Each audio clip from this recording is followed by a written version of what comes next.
Hello and welcome back to my YouTube channel. For those of you who don't know me, I of course am the FPL train. Around this channel we talk all things fantasy football. And in today's video I'm going to be revealing my team selection ahead of game week 12, where I've got 2 free transfers going into this game week, and I'm looking to make both of them, not gonna lie. I'm just waiting on team news really. If I find out there's a certain player that I want, if I find out he's fit to play, then I definitely will be starting. Well, bringing him in, should I say. But I'll reveal that obviously later. But first, we're going to be looking at game week 11, see how I got on. I mean, you can see it now, but we're going to talk about how I got on in game week 11. So, I scored 65 points in game week 11, which is pretty decent to be fair. Got me a nice green arrow. The safety score, the average score, was 49 points. So, to get 65, I was really buzzing, especially when the international break has just happened. So, been able to look at a nice green arrow for the last couple of weeks now. So yeah, 65 points is what I got. So talk about my goalkeeper first. Martinez got just 2 points overall. It was against Liverpool. I weren't expecting much, to be honest. I was kind of hoping for a save point. That didn't happen, so he only got me 2 points. At the back was a massive disaster.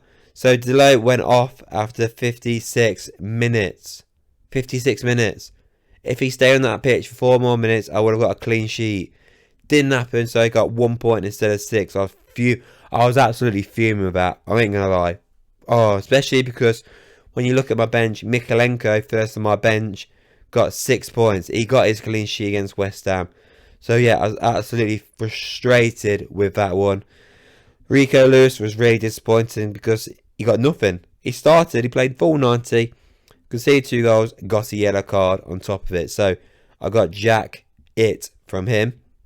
And finally, Virgil van Dijk there at the back got me a nice cushy 6 points there. Nice clean sheet from him. Been phenomenal for me this season. I was really happy that I brought him in, and I kept him in up to this point. So yeah, clean sheet there from him. And obviously my other defender on the bench, Ockley, has lost his place to a very, very slow Vestergaard. I can't believe that. But yeah, nothing from him. Midfield wise was pretty decent, to be fair, overall. So Rodgers on my bench only got the 1 pointer, which was decent for me personally. And then obviously my starters, in Mbumo, of course he got involved. Got a nice assist there, so he came away with a 5 pointer. Phil Foden was my biggest disappointment in terms of starting. My biggest disappointment in bringing him in. He has been poor since I brought him in. I really thought he was going to start smashing it. Now he started. Well, he's been starting games. That hasn't happened, so only 2 points there.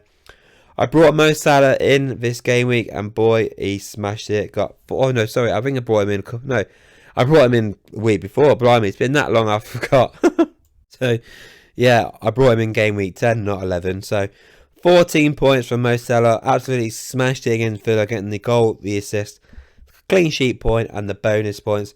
So, yeah, I was really happy with that. The fact that I've got him in now, I'm really happy with that. So, 14 points from him.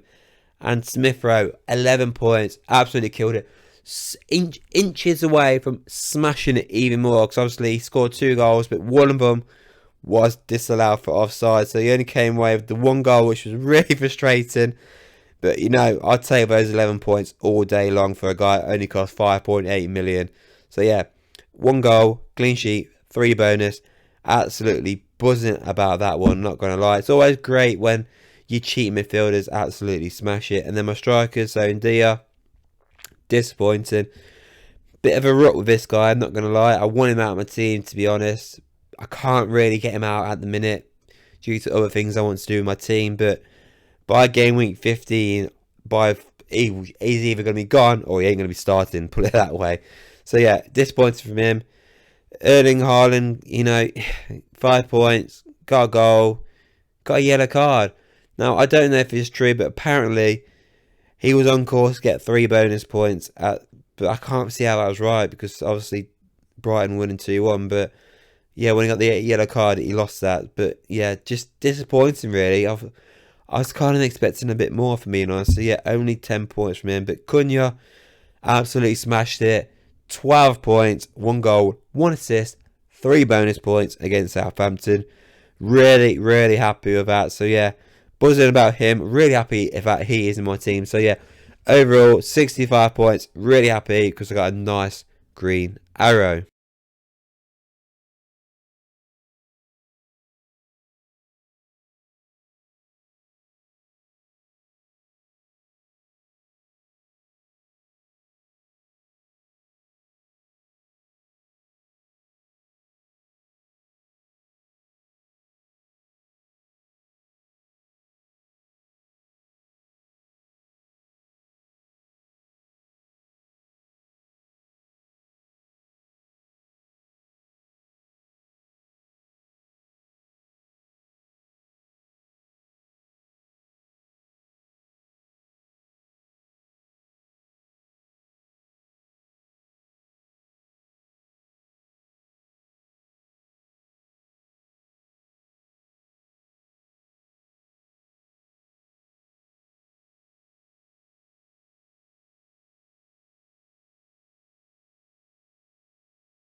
So then onto my team selection now for game week 12, and starting us off is obviously the goalkeeper, which is going to be, of course, Martinez of Aston Villa. Hopefully, finally, they get another clean sheet. It's Crystal Palace at home, so there's a good chance they can get one, but honestly, they've been terrible at keeping clean sheets this season. He's been a regrettable decision keeping him after the wild card. I should have got rid of him, but I haven't. I've got to put up with him for another game week. Crystal Palace, though, you'd think he'd do well there, but I'm not going to be shocked if they concede, put it that way. And of course, my backup goalkeeper don't even play, so I've got no choice but to have Martinez, and I've got no interest in making a transfer there. And my back three, so obviously it's going to be a back three for this game week, is going to consist of Delo. I mean, not confident about this one, even though, you know, it's Ipswich away, but the fact that it's away is why I'm not so confident. But I'm hoping the fact that the new managers now at Man United, they get this bounce like they've had with Ruud van Nistelrooy, and they get a nice clean sheet there, but we'll have to see. But I'm not confident, I'm just praying, if anything. Rico Lewis is also going to be starting. That was it's a toss-up, to be fair, with Rico Lewis. Do you ever go for him or Mikalenko? But the fact that Brentford are just constantly scoring goals left, right and centre puts me off starting him. So I'm going to be going for Rico Lewis in the hope that he plays more of a midfield role against Spurs and he gets maybe an assist or even better, a goal. But yeah, he's just ahead for me of Mikalenko. It was a tight one, but I'm going for Rico Lewis to start for me. And the final, obviously, starting defender is a new guy in my team, and that is, of course, Lewis Hall of Newcastle. One of the two transfers I'm looking at making for Game Week 12. Now, I don't have to make this transfer because I still have 0.3 million in the bank if I do get Lewis Hall in my team. So I could actually get something like an Aiton Nuri in my team, who obviously Wolves, he's done really well from them this season, getting 3 goals and 2 assists already this season. But I'm just gone for Rico Lewis, even though Wolves do actually have a long-term better run of fixtures. So that's why this one is definitely not nailed in stone. But, you know, he played well against England, Lewis Hall did. He's got the likes of West Ham, Crystal Palace coming up. Yes, he's got a tricky fixture against Liverpool in 14 and Brentford, should I say, in 15. Then 16-17, he's got the likes of Leicester and Ipswich. So obviously, ideally, I'd like him for those fixtures. So it's literally a toss of a coin right now between whether I'm going to go for Ricolos or Aït-Nouri, but every penny counts in FPL at this moment in time. So by having Lewis Hall, I have 0.3 million in the bank. Whereas if I do have Aït-Nouri, that means I'll have no money left in the bank. Honestly, the most notable thing is, of course, Virgil van Dijk is going to be gone from my team. I've absolutely loved having my team this season. Been sensational. I mean, ideally, I would have liked Konate in my team just to get a Liverpool defender for game week 12, because obviously they've got Southampton in this game, which I think is a nailed on clean sheet for them. So I'm going to be missing out on that, which is disappointing. But there's a reason why I've got to get Virgil van Dijk out of my team. So that will mean then all my defenders are going to be dirt cheap once this transfers are done. So, you know, Delo will be my most expensive at 5.1 million. So quite a change there from what I'm used to having. But yeah, Lewis Hall currently the favourite to start for me, but could be Aït-Nouri. It's a toss-up between those two. Onto my midfielders then, and I'm going to be playing all 5 midfielders for game week 12. And the most notable thing you'll see is the fact that Phil Foden is gone from this team, and I'm bringing in Cole Palmer. This is my big decision to make for game week 12. I really want Cole Palmer for game week 12. This is what I spoke about way back. I think it was game week 10 possibly, or maybe even 9, where I was looking to bring in.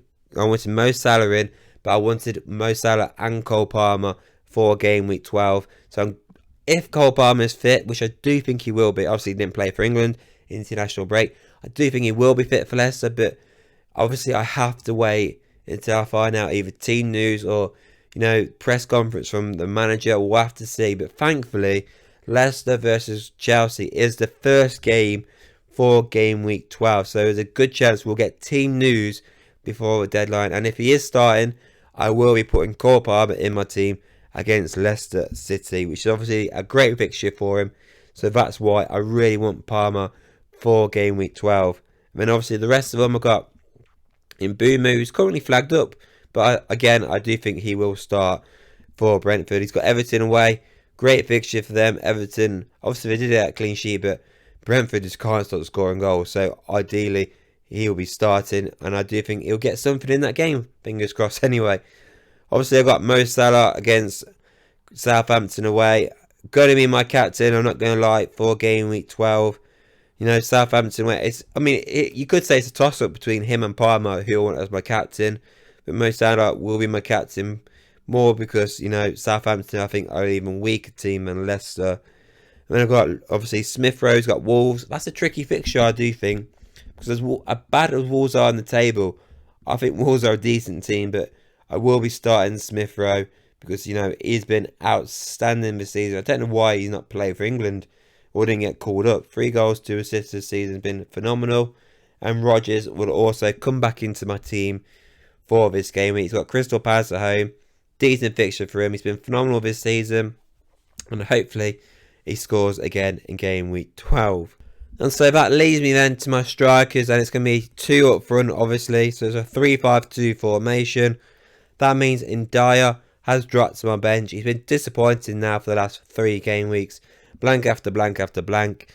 Not worth him starting when I've got Cunha, who's on fire currently. He's got Fulham away. And I don't want to be taking Haaland out of my team when he's got Spurs at home. So obviously Spurs are a good team, but you know, they do like to play a high line. And I think Man City could capitalise on that one. So I'm going to be starting Haaland along Cunha. So yeah, that is going to be my team then. It's going to be a short one there. There's not really much more to say about Haaland. Obviously, a lot of people have actually been getting rid of him, to be fair, which has been a bit of a surprise because, yes, he has been blanking a lot. He's not really been smashing it, but the blanks only last so long. He's going to be smashing it again sooner rather than later. Yes, he's got tough teams coming up, but Man City win trophies. Man City are amazing, let's face it. Doesn't matter who they're playing, so I do think he's going to do well, even though he's got difficult fixtures. So that's why I'm starting him, and, you know, I'm always excited about having Cunha in my team. So yeah, that is going to be my team then. It's going to be a 3-5-2 formation. I really like the look of it with Palmer in my team. Obviously, I'm good to that. I've got to get rid of Van Dijk by bringing Palmer in. but I do really like I do like having Palmer in. If Palmer isn't fit though, which is a big one, if he is not fit to play Leicester in game week 12, I will keep Van Dijk, and instead of having, I will still take Foden now. I will look at bringing in Madueke in, or maybe in Nkunku if he starts. If Nkunku starts, that'd be great. As you know, Tala, because Nkunku don't play week in week out. Take that back. I will start Madueke instead. So yeah, that is how my team looks so far for game week 12, providing everything goes to plan. Let me know what you think of this team, and let me know what you're thinking about doing for game week 12. It looks good there, doesn't it? Having the likes of Haaland, Salah and Palmer all in my team. Defensive is cheap, but it still doesn't look too bad in my opinion. But yeah, let me know what you think of this team, and let me know what you guys are doing for game week 12.